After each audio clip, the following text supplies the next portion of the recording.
Sebuah peristiwa berupa video teguran dari Baim Wong kepada seorang kakek bernama Kakek Suhut yang telah dianggap mengganggu aktivitas dari Baim kini viral dan sudah tersebar luas di berbagai media sosial. Tahu kejadian tersebut tersebar luas, Baim Wong pun telah mengakui kesalahannya lewat akun media sosial Instagramnya, yang dimana dalam postingan yang diunggah oleh Baim, ayah dua anak itu pun terlihat mengeluarkan sebuah caption permintaan maaf untuk Kakek Suhut. Meneliti lebih dalam terkait video viral yang melibatkan aktor Baim Wong dan seorang kakek bernama Suhut, kini juga membuka suara pakar media sosial yakni Roy Suryo, yang dimana dirinya turut menanggapi dan turut memberikan tanggapan terkait penurunan subscriber yang dialami oleh Baim Wong. Di tengah viralnya video Baim Wong yang dinilai terlalu arogan saat menegur seorang kakek penjual buku bernama Suhut, kini mendapatkan banyak kritik dari para warganet terkait tindakan Baim Wong yang dinilai tidak etis. Mengenai hal tersebut, Baim Wong pun juga mendapat sebuah kritik dari pemerhati sosial. Lantas, apa kritik dari pemerhati sosial terhadap kasus Baim Wong dan Kakek Suhut? Lalu seperti apa kelanjutan ceritanya? Saksikan selengkapnya hanya di Cumi Camp In-Depth berikut ini. Hai Cumi Lovers, bersama Cumi Camp In-Depth kami sajikan kabar lengkap, mendalam, dan akurat dari narasumber terpercaya. Dan jangan lupa untuk like, subscribe, dan juga share channel YouTube ini.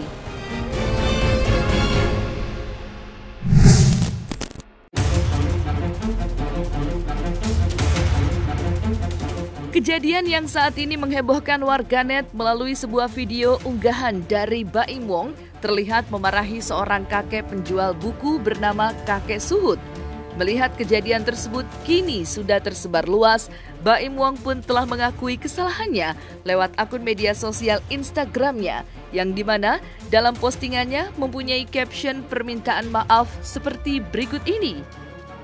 Lahirnya El Drago adalah momen saya untuk belajar. Ketika Allah kasih teguran untuk saya, berarti Allah masih sayang sama saya. Gak ada perasaan yang lebih senang daripada sekarang. Gak henti-hentinya saya bersyukur untuk bilang Alhamdulillah karena kejadian ini. Maaf untuk kesalahan saya. Untuk Kakek Suhut, maaf ya, saya salah. Seharusnya saya bisa lebih sopan. Banyak belajar saya. Kalau memang diizinkan, insya Allah nanti kalau bisa, saya mau ketemu untuk bilang langsung. Sekali lagi, maaf Pak, untuk Kenzo El Drago, momen ini ada ketika kamu lahir. Papa yakin nantinya kamu akan jadi anak yang kuat. Jangan bilang karena kamu lahir, Papa jadi begini, dan bilang ini kesialan. Kebalikannya sayang, Papa bersyukur adanya kejadian ini. Gak salah Papa namain kamu El Drago. Kamu yang ngajarin Papa untuk bisa lebih menghargai kehidupan. Love you anakku. Maaf ya semuanya. Ucap Baim melalui akun Instagram miliknya. Nama Kakek Suhut kini namanya mendadak viral lantaran dirinya baru saja mendapatkan perilaku tak seronok dari aktor Baim Wong. Atas kejadian tersebut, Kakek Suhut pun akhirnya buka suara terkait permintaan maaf dari Baim Wong yang ditujukan untuk dirinya. Ya, saya namanya Muslim ya. Allah sendiri memberi maaf. Makanya saya bilang terserahlah. Tadi juga ada yang bilang, pokoknya kalau dia minta maaf, saya bersedia buka. Saya nggak dendam orangnya. Saya apa adanya gitu loh. Karena posisi saya kan tahu sendiri di bawah. Nah mulai itu telepon banyak tuh dari wartawan itu segala macam lah banyak. Mesti di ini Pak, saya nggak mau karena saya lihat anak-anak saya nggak mau jadi gini-gini nggak mau. Ini saya aja sendiri gitu. Saya nggak kerja, saya udah pensiun dari tahun 2012 sudah pensiun. Pensiun total umur saya kan udah memasuki 70 tahun. Saya tuh emang dari Senin sampai Kamis itu saya menjajakan buku. Dari saya beli, saya jajakan buku tuh ada yang per paket karena di dalam masa pandemi ini kan agak sulit, orang mendingan beli makanan daripada beli buku. Nah itu saya tiap hari itu aja muter bawa buku. Jadi kadang-kadang saya bawa 5, 6 buku-buku ya macam hadis, perjalanan Rasulullah, daftar nabi-nabi gitu. Itu aja. Waduh, udah lama udah lama sekitar udah berapa bulan ya? Lama juga lah. Orang masa pandemi itu saya nggak mau jadiin anak-anak gitu, makanya saya cari sendiri. Anak-anak juga nggak tahu, anak kaget. Kok bisa begini Pak? Nggak ada yang tahu anak saya, baik yang nomor 3, nomor 2, saya nggak ada yang tahu. Nggak tahu nimbul ada tim timnya dia gitu loh, ada berapa orang gitu loh. Terus dia udah. Bapak Im langsung nutup itu gerbang, masukin motor sama mobil Alphard yang sama mobil anak buahnya mungkin ya, kan itu rumah bapaknya itu. Di Cikini itu kalau nggak salah. Jalannya saya jalan apa gitu. Pokoknya dari tempat rumah sakit Bunda keluar itu deket gitu. Saya sesudah sholat Jumat di masjid Jud Mutiah. Motor saya parkir dengan dagangan sabu saya taruh. Sesudah sholat Jumat itu sekitar jam 1 kurang seperempat, saya keluar dari masjid. Saya lihat ada motor melintas, motor gede itu bawa anaknya. Mungkin dari rumah sakit Bunda, dari lihat istrinya mau melahirkan gitu, hari Jumat itu. Dan saya keluar terus lihat, nah itu Pak Baim tuh yang suka biasa ngasih dana ke orang-orang. Saya pikiran saya nih, udahlah. Udah pas lewat jauh juga itu antara rumah orang tuanya Baim sama Cut Mutia dekat gitu loh kan, dari Gondang dia Cikini itu deket kan itu. Terus saya bilang pas saya udah kan ada mobil di Bunda melintas tuh. Nah disangkanya Pak Baim saya nyerempet mana mungkin motor jadul Yamaha Jupiter nyerempet motor gede gitu loh. Terus saya langsung saya lihat belok sana kan di Cikini jalannya gitu tuh. Belok lagi saya udah luar tuh nama hotelnya. Dekat hotel sebelahnya katanya rumah bapaknya Pak Baim. Dan di situ saya bilang Pak Baim tolong bantu saya buat dana, saya kan dagang buku-buku rohani Islam Rohis yang saya beli di Kebun Kacang 6. Ternyata ininya ismisnya salah Pak Baim. Langsung saya, kamu udah tua minta gini-gini.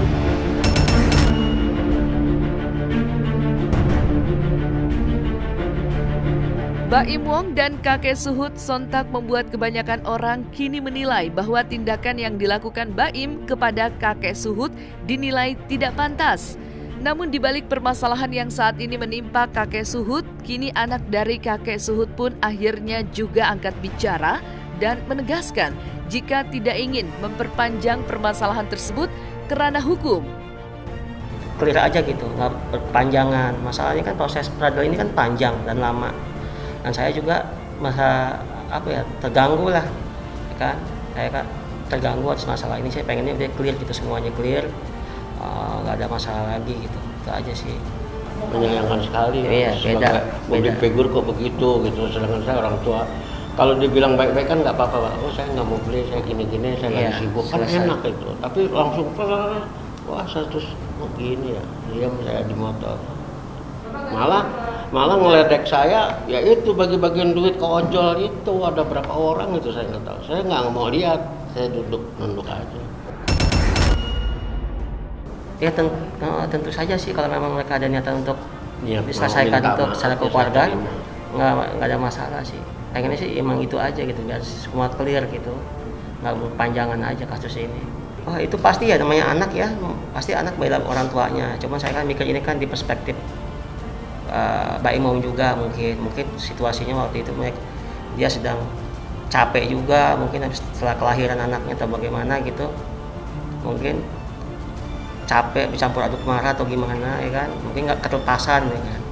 Cuman yang saya sesalkan kenapa langsung di-up gitu, di-up ke YouTube, dia dibikin konten itu yang saya sesalkan, kok nggak di-blur gitu kan kalau emang gitu. Sampai teman-teman saya pada tanya, itu bokapnya ikut syuting atau apa tuh? Itu prank apa enggak sih Bang? Saya nggak tahu video apanya. Saya tahunya dari teman saya, WA pada WA semua tuh, tadi tuh ada bapak lu kata di itu tuh YouTube, coba lihat tuh. Saya nggak tahu, posisi saya lagi di jalan ya, kan. Saya buka, oh iya benar. Nah saya waktu posisi saya dibilangin video itu saya nggak tahu. Itu yang tahu temen ngebilangin. Langsung saya telepon karena itu kan bapak lagi di Cilengsi kan jenguk kakaknya yang sakit stroke. Ya, saya itu via by phone aja waktu itu konfirmasi kita benar. Cuma waktu kejadian sempat ngomong gitu, cuman udah ketemu sama Mas Baim, cuman dia nggak bilang kalau dia bakal dimarahin gitu. Saya juga kaget juga karena kan orang tua saya ini kan nggak bisa dibilangin ya. Dia cuma bilang katanya pada di rumah aku capek kan, badan pada sakit, mending nyari duit, masih bisa nyari duit, ya udah setelah deh. Akhirnya saya tahu dia nyari duit, saya tahu dia apa ya, saya tahunya dia itu banyak buku gitu, emang udah ada langganannya gitu, jadi nggak mungkin nawarkan ke sembarang orang. Ada yang pesan bawa selesai. Yang kagetnya kok kenapa dia berani-beranian ngejar Mas Baim gitu. Mungkin dia kan juga sering lihat TV konten-konten Baim, masih orangnya kan baik kan. Ya kan nggak tahu, mungkin timingnya aja kurang pas atau bagaimana. Akhirnya kejadian itu seperti itu. Oh, belum ada sih apa sekarang. Itu harapan saya dan keluarga, pengen di take down gitu biar maksudnya nggak berpanjangan aja gitu. Pengen saya sih seperti itu. Video viral yang melibatkan Baim Wong dan kakek Suhut sontak membuat kebanyakan orang kini menilai bahwa tindakan yang dilakukan Baim kepada kakek Suhut dinilai tidak pantas. Dalam kesempatan ini, Roy Suryo selaku pakar media sosial akhirnya angkat bicara terkait kejadian Baim Wong dan memberikan komentarnya terkait penurunan subscriber yang dialami oleh Baim Wong pada channel YouTube Baim dan Paula. Nah, inilah era dunia digital sekarang, era sosmed sekarang. Jadi artinya sosial media itu bisa digunakan seperti pisau, dua ujung ya gitu. Ujungnya bisa positif, ujungnya bisa negatif ya gitu. Ujung positifnya kalau pas kita melakukan sesuatu hal yang dipandang baik oleh masyarakat dan mungkin itu mencitrakan kebaikan, itu pasti akan menaikkan popularitas atau juga kemudian akan membuat nilai positif atau bahkan kekaguman bagi sosok tertentu. Tapi bisa juga kebalikannya ya, seperti yang barusan dialami oleh Baim Wong kepada seorang kakek-kakek bernama Suhut ini ya gitu. Jadi artinya adegannya adalah sebenarnya itu suatu peristiwa biasa. Jadi artinya ada kakek-kakek yang mungkin membutuhkan perhatian sesama umat manusia dan itu lumrah, dan sesama manusia kita harus saling tolong-menolong.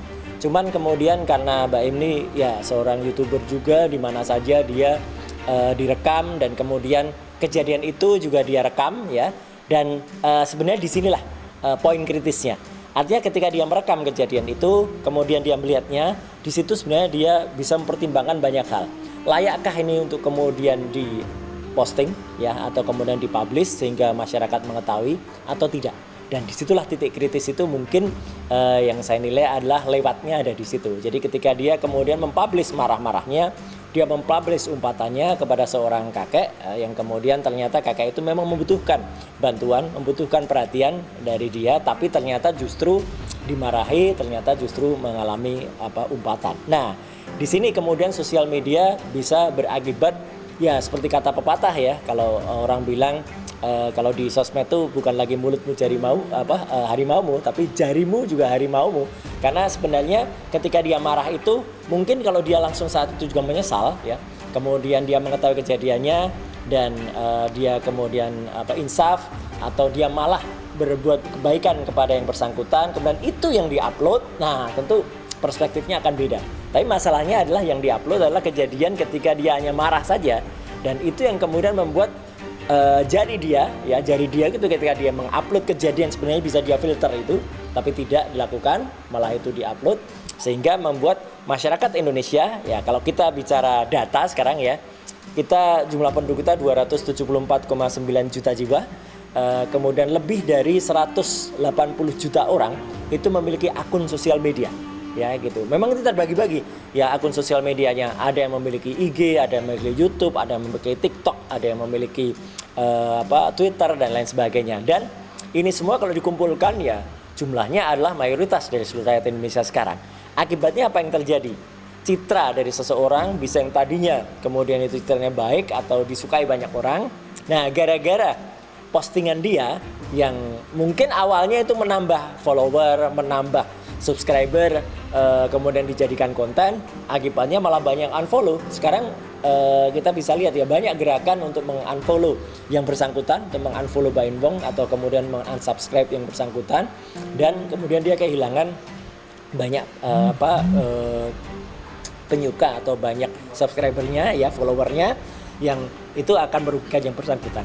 Itu akibat yang bisa dialami. Saran saya kepada Baim Wong tetap harus melihat ya, sekecil apapun penurunan subscriber itu perlu diantisipasi atau perlu diwaspadai atau perlu dilakukan introspeksi atau koreksi diri. Ya, 1-2 subscriber kita ada yang unsubscribe, itu sebenarnya kita harus introspeksi. Dan menurut saya Baim sudah cukup mengerti ya apa yang terjadi. Artinya dia sudah melakukan permohonan maaf ya, meskipun terlambat gitu. Sebagian orang mengatakan terlambat, ya sudah nggak apa-apa lah gitu. Yang penting dia sudah menyadari itu. Dan dia kemudian mungkin harus berhati-hati lagi untuk membuat konten selanjutnya. Kalau misalnya dia sempat merekam apapun kejadiannya, sebelum dia memposting ya, ini kalau istilahnya Kominfo, saring dulu sebelum sharing ya gitu. Jadi dia menyaring dulu apa yang kira-kira menguntungkan atau tidak ya. Sebelum kejadian dia harus merecovery itu ya. Mungkin banyak pendapat mengatakan nggak ada gunanya deh gitu di recover, atau juga itu cuma sedikit. Tapi kalau saran saya, sedikit apapun itu lama-lama bisa jadi bukit ya gitu, dan satu subscriber itu bisa berpengaruh juga ke subscriber yang lain ya. Dan ini menurut saya tetap ya, saya pun juga kalau memiliki subscriber ya, saya di Twitter atau di IG, kalau tiba-tiba saya melihat loh kok ada gerakan ya, atau gerakan tuh mungkin ada sesuatu pergerakan dari jumlah kita itu yang tiba-tiba melonjak drastis atau tiba-tiba menurun drastis, itu kita harus evaluasi diri, harus introspeksi apa yang terjadi.